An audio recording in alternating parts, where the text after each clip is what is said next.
Აკვლავ სპორტი ახალ ამბებში ხვალ პირველად საქართველოს ისტორიაში სპორტსმენის სახელობის ვარსკვლავი გაიხსნება. მუხრან ვახტანგაძის ვარსკვლავის გახსნის ცერემონიალს ბათუმის სასპორტო სკოლა უმასპინძლებს.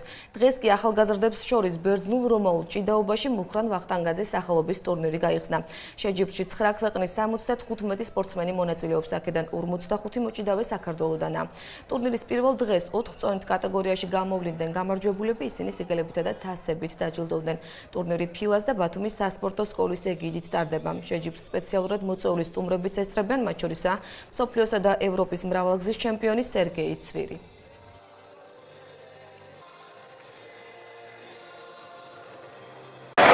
Очень важно для подрастающего поколения. Მნიშვნელოვანი ტურნირია. ახალგაზრდებს შანსი ეძლევათ გამოვავლინონ თავიანთი შესაძლებლობები.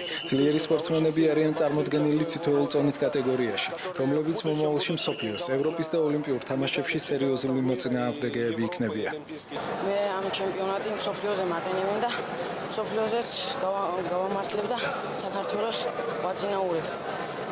მეტოქეც იყო ძალიან ძლიერი ტურნირები ჰქონდა მოგებული, მაგრამ ამ დროს მე დავამარცხე ის.